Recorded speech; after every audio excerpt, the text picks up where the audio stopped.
Salut, c'est John. Aujourd'hui, je vous présente les droits de l'homme et les articles qui y réfèrent. Bien à vous. N'hésitez pas à vous abonner ou à regarder la description pour de plus amples informations. Déclaration universelle des droits de l'homme. Préambule. Considérant que la reconnaissance de la dignité inhérente à tous les membres de la famille humaine et de leurs droits égaux et inaliénables constitue le fondement de la liberté, de la justice et de la paix dans le monde, considérant que la méconnaissance et le mépris des droits de l'homme ont conduit à des actes de barbarie qui révoltent la conscience de l'humanité et que l'avènement d'un monde où les êtres humains seront libres de parler et de croire, libérés de la terreur et de la misère, a été proclamé comme la plus haute aspiration de l'homme, considérant qu'elle est essentielle que les droits de l'homme soient protégés par un régime de droit pour que l'homme ne soit pas contraint en suprême recours à la révolte contre la tyrannie et l'oppression. Considérant qu'il est essentiel d'encourager le développement des relations amicales entre nations, considérant que dans la charte les peuples des Nations Unies ont proclamé à nouveau leur foi dans les droits fondamentaux de l'homme, dans la dignité et la valeur des personnes humaines, dans l'égalité des droits des hommes et des femmes, et qu'ils sont déclarés résolus à favoriser le progrès social et à instaurer de meilleures conditions de vie dans une liberté plus grande. Considérant que les États membres se sont engagés à assurer en coopération avec l'Organisation des Nations Unies le respect universel et effectif des droits de l'homme et des libertés fondamentales, considérant que conception commune de ces droits et libertés est de la plus haute importance pour remplir pleinement cet engagement, considérant que cette conception commune de ces droits et libertés est de la plus haute importance pour remplir pleinement cet engagement, l'Assemblée générale proclame la présente Déclaration universelle des droits de l'homme comme l'idéal commun à atteindre par tous les peuples et toutes les nations afin que tous les individus et tous les organes de la société ayant cette déclaration constamment à l'esprit s'efforcent par l'enseignement et l'éducation de développer le respect de ces droits et libertés et d'en assurer, par des mesures progressives d'ordre national et international, la reconnaissance et l'application universelle et effective, tant parmi les populations des États membres eux-mêmes que parmi celles des territoires placés sous leur juridiction. Article 1er. Tous les êtres humains naissent libres et égaux en dignité et en droit, et ils sont doués de raison et de conscience, et doivent agir les uns envers les autres dans un esprit de fraternité. Article 2. Chacun peut se prévaloir tous les droits et toutes les libertés proclamés dans la présente déclaration, sans distinction aucune, notamment de race, de couleur, de sexe, de langue, de religion, d'opinion politique ou de toute autre opinion d'origine nationale ou sociale, de fortune, de naissance ou de toute autre situation. De plus, il ne sera fait aucune distinction fondée sur le statut politique, juridique ou international du pays ou du territoire dont une personne est ressortissante, que ce pays ou territoire soit indépendant, sous tutelle, non autonome ou soumis à une limitation quelconque de souveraineté. Article 3. Tout individu a droit à la vie, à la liberté et à la sûreté de sa personne. Article 4. Nul ne sera tenu en esclavage ni en servitude. L'esclavage et la traite des esclaves sont interdits sous toutes leurs formes. Article 5. Nul ne sera soumis à la torture, ni à des peines ou traitements cruels, inhumains ou dégradants. Article 6. Chacun a le droit à la reconnaissance en tout lieu de sa personnalité juridique. Article 7.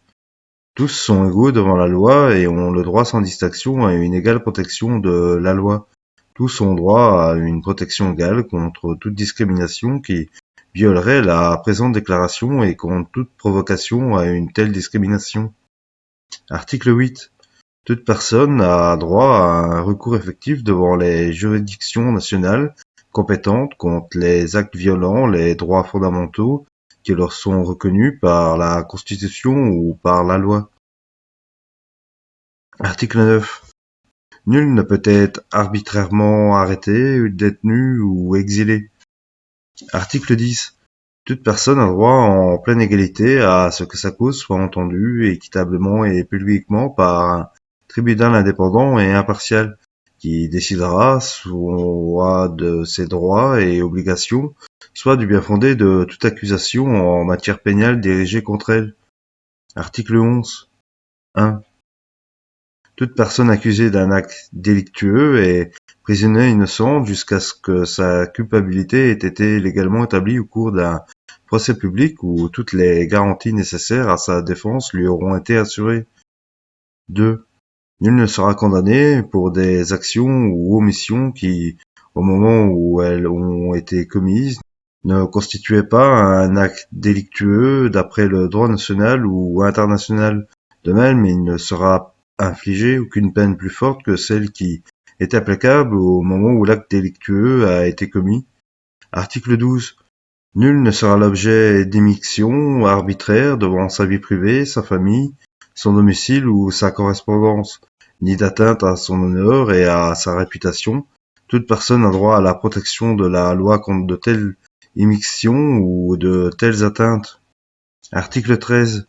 Toute personne a le droit de circuler librement et de choisir sa résidence à l'intérieur d'un État. 2. Toute personne a le droit de quitter tout pays, y compris le sien, et de revenir dans son pays. Article 14. 1. Devant la persécution, toute personne a droit de chercher asile et de bénéficier d'asile en d'autres pays.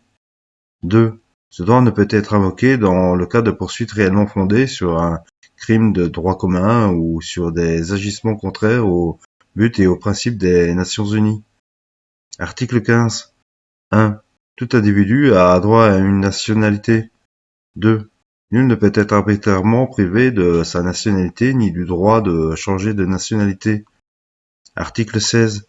À partir de l'âge nubile, l'homme et la femme, sans aucune restriction quant à la race, la nationalité ou la religion, ont le droit de se marier et de fonder une famille.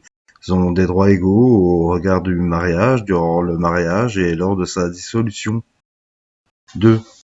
Le mariage ne peut être conclu qu'avec le libre et plein consentement des futurs époux. 3. La famille est l'élément naturel et fondamental de sa société et a droit à la protection de la société et de l'État. Article 17. 1. Toute personne, aussi bien seule qu'en collectivité, a droit à la propriété. 2. Nul ne peut être arbitrairement privé de sa propriété. Article 18. Toute personne a droit à la liberté de pensée, de conscience et de religion. Ce droit implique la liberté de changer de religion ou de conviction, ainsi que la liberté de manifester sa religion ou sa conviction, seule ou en commun, tant en public qu'en privé, par l'enseignement, les pratiques, le culte et l'accomplissement des rites. Article 19. Tout individu a droit à la liberté d'opinion et d'expression, ce qui implique le droit de ne pas être inquiété pour ses opinions et celui de chercher, de recevoir et de répandre sans considération de frontières les informations et les idées par quelque moyen d'expression que ce soit. Article 20. Toute personne a droit à la liberté de réunion et d'association pacifique. 2. Nul ne peut être obligé de faire partie d'une association. Article 21. 1. Toute personne a le droit de prendre part à la direction des affaires publiques de son pays, soit directement par l'intermédiaire de représentants librement choisis. 1. Toute personne a le droit de prendre part à la direction des affaires publiques de son pays, soit directement, soit par l'intermédiaire de représentants librement choisis. 2. Toute personne a le droit à accéder dans des conditions d'égalité aux fonctions publiques de son pays. 3. La volonté du peuple est le fondement de l'autorité des pouvoirs publics. Cette volonté doit s'exprimer par des élections honnêtes qui doivent avoir lieu périodiquement au suffrage universel égal et au vote secret qui, suivant une procédure équivalente, assurant la liberté du vote. Article 22. Toute personne en tant que membre de la société a droit à la sécurité sociale. Elle est fondée à obtenir la satisfaction des droits économiques, sociaux et culturels indispensables à sa dignité et au libre développement de sa personnalité, grâce à l'effort national et à la coopération internationale, compte tenu de l'organisation et des ressources de chaque pays. Article 23. 1. Toute personne a droit au travail, au libre choix de son travail, à des conditions équitables et satisfaisantes de travail et à la protection contre le chômage. 2. Tous ont droit, sans aucune discrimination, à un salaire égal pour un travail égal. 3. Quiconque travaille a droit à une rémunération équitable et satisfaisante lui assurant, ainsi qu'à sa famille, une existence conforme à la dignité humaine et complétée, s'il y a lieu, par tout autre moyen de protection sociale. 4. Toute personne a le droit de fonder avec d'autres des syndicats et de s'affilier à des syndicats pour la défense de ses intérêts. Article 24. Toute personne a droit au repos et au loisir, et notamment à une limitation raisonnable de la durée du travail et à des congés payés périodiques. Article 25. 1. Toute personne a droit à un niveau de vie suffisant pour assurer sa santé, son bien-être et ceux de sa famille, notamment pour l'alimentation, l'habillement, le logement, les soins médicaux ainsi que pour les services sociaux nécessaires. Elle a droit à la sécurité en cas de chômage, de maladie, d'invalidité, de veuvage, de vieillissement ou dans les autres cas de perte de ses moyens de subsistance par suite de circonstances indépendantes de sa volonté. 2. La maternité et l'enfance ont droit à une aide et à une assistance spéciale. Tous les enfants qui soient nés dans le mariage ou hors mariage jouissent de la même protection sociale. Article 26. Toute personne a droit à l'éducation. L'éducation doit être gratuite, au moins en ce qui concerne l'enseignement élémentaire et fondamental. L'enseignement élémentaire est obligatoire, l'enseignement technique et professionnel doit être généralisé, l'accès aux études supérieures doit être ouvert en pleine égalité à tous en fonction de leur mérite. L'éducation doit viser au plein épanouissement de la personnalité humaine et au renforcement du respect des droits de l'homme et de la liberté fondamentale. Elle doit favoriser la compréhension, la tolérance et l'amitié entre toutes les nations et tous les groupes raciaux ou religieux, ainsi que le développement des activités des Nations Unies pour le maintien de la paix. 3. Les parents ont par priorité le droit de choisir le genre d'éducation à donner à leur enfant. Article 27. Toute personne a le droit de prendre part librement à la vie culturelle de la communauté, de jouir des arts et de participer au progrès scientifique et aux bienfaits qui en résultent. 2. Chacun a droit à la protection des intérêts moraux et matériels découlant de toute production scientifique, littéraire ou artistique dont il est l'auteur. Article 28.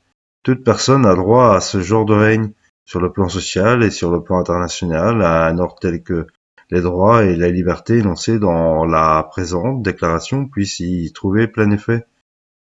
Article 29. 1. L'individu a des devoirs envers la communauté dans laquelle seul le libre et plein développement de sa personnalité est possible. 2.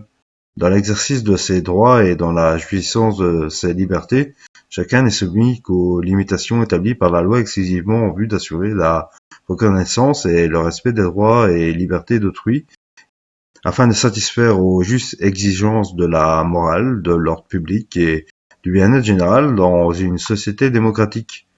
3. Ces droits et libertés ne pourront en aucun cas s'exercer contrairement au but et aux principes des Nations Unies. Article 30.